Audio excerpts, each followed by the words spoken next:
Hello students, how are you all? I just hope that you all are fit and fine. Now students, as your half-yearly examination is over now and you all have an idea of how you have performed in the examination, and you also know that assignments, they are equally important. So just keep in mind that you are sending your assignments regularly, okay? Welcome back students. Now let's start new chapter 3, Kingdom Classification Part 2. Now in this chapter you are going to learn about organisms of animal kingdom. Human beings and animals, they all belong to this kingdom. Let's see the characteristics of this kingdom, organisms of this kingdom. Now first of all, organisms, they are eukaryotic. Eukaryotic means they have well-defined nucleus. Multicellular, that means they have many cells, and heterotrophic in nature, that means they do not prepare their own food, they depend on plants for their food in their mode of nutrition. Secondly, animals do not have cell walls. This is the characteristic of animal cells, that they do not have cell walls. Then thirdly, most animals are mobile, that means they move from one place to another except for the sponges. Then various organs, they are present inside the body. Human beings and animals, they both have many organs, various types of organs that are present in their body. So these are the characteristics of animal kingdom. Now animals, they are classified into two groups. What are they? Invertebrates or non-chordates. That means animals which do not have backbone. And the second one is vertebrates or chordates, that means animals having backbone. So let us take invertebrates first. So invertebrates, just now I told you that animals which do not have backbone, they are called invertebrates, and they have very soft body with delicate skeleton, or they do not have skeleton at all. And these invertebrates, they are further divided into 8 major phyla or 8 major phylum. Let us discuss them. Now students, invertebrates, they are classified into 8 major phyla. What are they? Phylum Porifera, phylum Cnidaria, C is silent, Cnidaria or Coelenterata, phylum Platyhelminthes, phylum Nematoda, phylum Annelida, phylum Arthropoda, phylum Mollusca, and phylum Echinodermata. Okay, so these are the 8 major phylum of invertebrates. So let us discuss the characteristics of these phylum. Okay. Now students, comes phylum Porifera. Porifera means pore-bearing animals. So here you are going to learn the characteristics of animals belonging to this phylum. Now they are aquatic inhabited first of all, that means they live under water, and mostly marine, that means they are found mostly in sea or ocean. Then they are sedentary, that means they are found attached to the substratum. Substratum means solid base. And lack locomotory organ. That means they do not have any organ for locomotion. Locomotion, you know, movement from one place to another. So they do not move. They are fixed at one place. And the body bears large number of pores. That means their body has, as you can see here, they have got many pores. So they are also known as sponges. The body is asymmetrical or radially symmetrical. That means they can be divided into equal half. If cut from the middle, they are divided into 2 equal half. Then it has one or more large sized outlet for water called oscula. Here you can see these are the outlets, and they are known as oscula, and they are used to throw water from the body. And sponges, they do not have any digestive system. Instead of digestive, they have a filter feeding system which circulates water throughout the body to bring food, oxygen and water.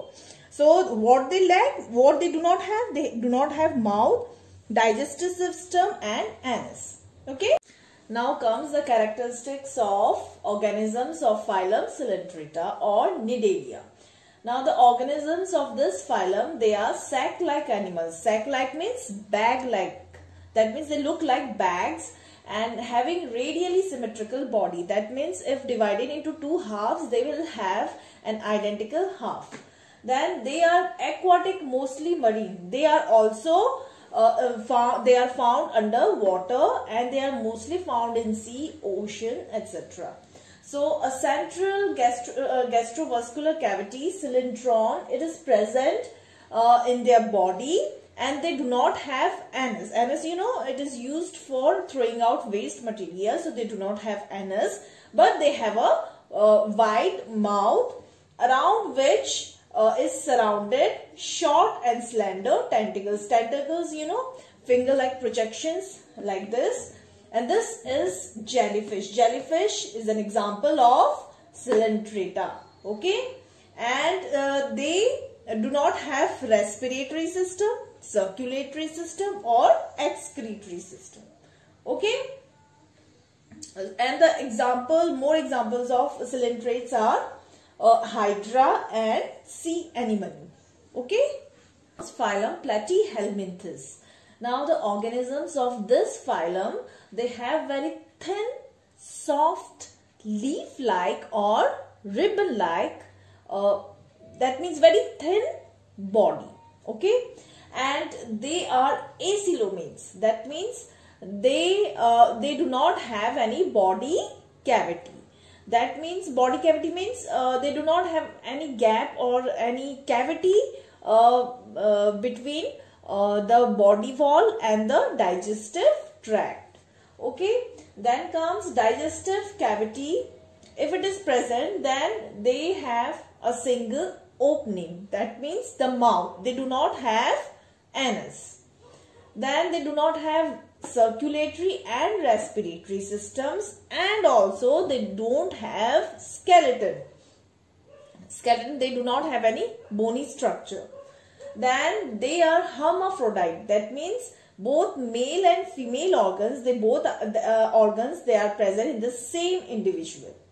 And examples of platyhelminthes are planaria and liverfluke. Now comes phylum Nematoda.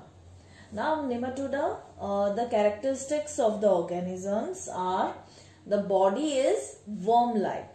Okay, you know, the body of worm is round, it is slender and tapering at both the ends. That means they have got very pointed ends and they are cylindrical or they are flattened. Okay.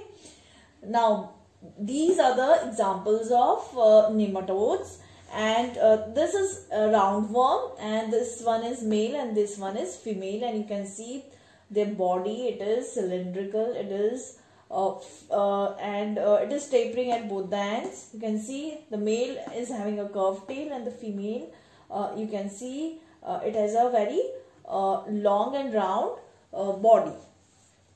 Now body is covered with a tough resistant cuticle and the alimentary canal is straight, and it is complete with mouth and anus. They have mouth and anus also, and the sexes are separate. That means they have male and female, and most forms are parasitic. That means they live on or inside the body of humans, or some they are found free living in soil or water. Examples of nematoda are Ascaris, that is roundworm. These are Ascaris, and Ancylostoma, that is hookworm. Then pinworm is also there. So these are the characteristics of nematoda. Okay. Now comes phylum Annelida, and the animals or the organisms of this group have segmented body. They are also called segmented worms. Now body is metamerically segmented. That means the body is divided into small segments. Here you can see this is earthworm, and here you can see the body is segmented, divided into segments externally from outside by grooves, and inside they are segmented by septa. Okay. Now the exoskeleton here in these organisms it is absent, and the body is covered by a thin cuticle. Okay.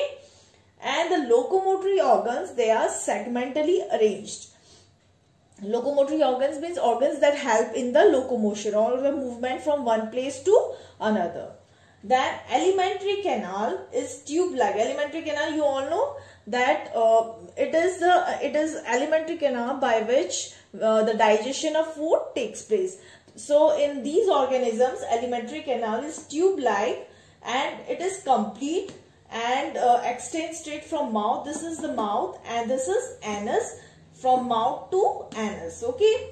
Then excretion, you know, it's a process by which the waste material from the body, it is, or the undigested food, it is thrown out of the body. So excretion by paired segmental nephridia. So the excretory organ, which is nephridia, is present, and examples of annelida are earthworm and leech. Earthworm, it is found in soil, but leech, it is parasitic, so it depends on host and it sucks blood from the host. Okay.